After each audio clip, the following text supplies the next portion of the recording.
በምስሉ ላይ የምታዩት የቻይና ቲክቶከር ላይቭ እየተቀረጸች ከመጠን በላይ በመብላት ህይወቷ ያልፋል። ይህም ቲክቶከር በተመሳሳይ ላይቭ ላይ በምግብ ምክንያት ህይወቱ ያልፋል። በዛሬ ቪዲዮ ፎሎወሮቻቸውን ለማስደሰት ከመጠን በላይ ምግብ ሲበሉ ላይቭ እየተቀረጹ ህይወታቸውን ያጡ 5 ቲክቶከሮች የምናይ ይሆናል። ከመጀመራቸውም በፊት ሰብስክራይብ በማድረግ እስከ መጨረሻው ተከታተሉ። ሁሉም ሰው ምግብ መብላት ቢወድም አንዳንድ ሰዎች ግን ከመጠን ያለፈ የምግብ ፍላጎት አላቸው። ያንን ፍላጎታቸውን ለማሟላት ለጤናቸው ሆነ ለህይወታቸው ሳይጨነቁ ይበላሉ። ይቺም ሴት በተመሳሳይ የ28 ዓመት ሴት ስትሆን ዜግነቷ ቻይናዊ ነበር። ቲክቶከርም ስትሆን ያለማቋረጥ ላይቭ እየተቀረጸች ለ6 ሰዓታት ምግብ ትበላለች። ኖርማል ሰው ለሰዓታት እንኳን ምግብ አይበላም። ይቺ ሴት ግን ያለማቋረጥ ለ6 ሰዓታት ላይቭ እየተቀረጸች ምግብ ትበላለች። 10 ኪሎ ምግብ በአንድ ጊዜ በመብላት የዓለም ሪከርድ ሰብራ ነበር። እሱ ብቻም አልነበረም። የምትመገባቸው ምግቦች ልክ እንደ በርገር፣ ፒዛ፣ የተጠበሰ ስጋ፣ ሌሎች ቅባትና ቺዝ የበዛባቸው ምግቦችን ነው። አንድ ቀን ላይም ቪዲዮ እየቀረጸች ባለችበት ሰዓት ላይ ድንገተኛ ህመም ይሰማታል። እየባሰባት ሲሄድም ወደ ሆስፒታል ይወስዷታል። ዶክተሮችም እንደዚህ ምግብ መመገቧን ከቀጠለች ህይወቷ እንደሚያልፍ ይነግሯታል።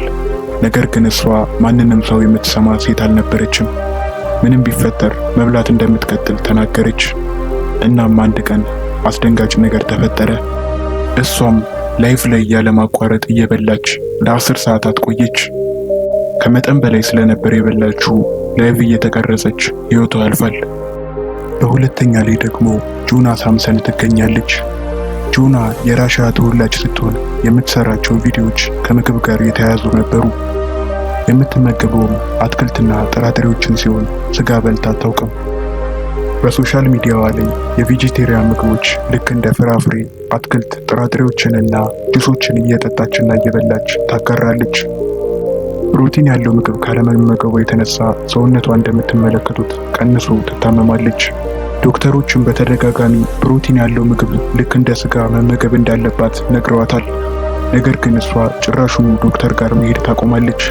አመጋገቧንም በመቀየር ጁስና የአትክልት ምግቦችን ብቻ መመገብ ትጀምራለች። የረሃብ ስሜቷን ችላ በማለት ይህንን አመጋገቧን ትቀጥልበታለች።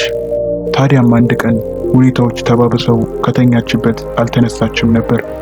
ቤተሰቦቿም ለመቀስቀስ ሲሞክሩ በረሃቡ ምክንያት ህይወቷ አልፎ ነበር። ከመጠን በላይ ዳይት የሚያደርጉ ሰዎች ይሄ ጥሩ መማሪያ ነው። ሶስተኛ ኬንዲ ጎዲቫ። አንዳንድ ሰዎች ክብደታቸው ከመጠን በላይ ከሆነ አመጋገባቸውን በማስተካከል ራሳቸውን መጠበቅ ይችላሉ። ነገር ግን በምስሉ ላይ የምታዩት ሴት የምግብ ቭሎግ ትጀምራለች። የድርጅቱ ስም ኬንዲ የተባለ ሲሆን ምግብ እየበላች ብዙ ቪዲዮዎችን ትለቃለች። አንድ ሰው በሳምንት የማይበላውን እሷ በአንድ ቀን ትበላለች። አንድ ቀንም እንደተለመደው እየተመገበች ታማ ትወድቃለች። ቤተሰቦቿም ወደ ሆስፒታል ሲወስዷት ዶክተሮቹ መብላቷንና መጠጣቷን ከቀጠለች የመትረፍ ዕድል እንደማይኖራት ነገሯት። እሷም ወደ ቀልቧ በመመለስ አመጋገቧን ትቀይራለች።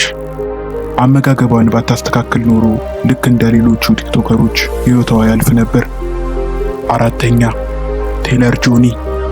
በምስሉ ላይ የምትመለከቱት ወጣት ቲክቶከር ሲሆን ወደ 2 ሚሊዮን ፎሎወሮች አሉት። በአካውንቱ ላይ የተለያዩ ምግቦችን እንደ ቺክን፣ ኤክስትራ ላርጅ በርገር እና ሌሎችን ዘይት የበዛባቸው ምግቦች እየበላ በመቅረጽ ለተመልካቾቹ ያጋራል። ከመጠን በላይም ስለነበር የሚበላው መተንፈስ ይቸገር ነበር። በጃንዋሪ 11 2023 እንደተለመደው ምግብ እየተመገበ ስትሪም እያደረገ ነበር። በቪዲዮ ላይም ከመጠን በላይ በመመገብ ይታመማል። ሆስፒታል ከመድረሱ በፊትም ህይወቱ ያልፋል። ዶክተሮቹም የሞተው ድንገት ባጋጠመው ልብ ድካም እንደሆነ አረጋገጡ። ለዚህም ምክንያቱ የሚመገባቸው ምግቦች ከፍተኛ ኮሌስትሮል ያላቸው ስለሆኑ ለልብ ድካም ምክንያት ሆነው።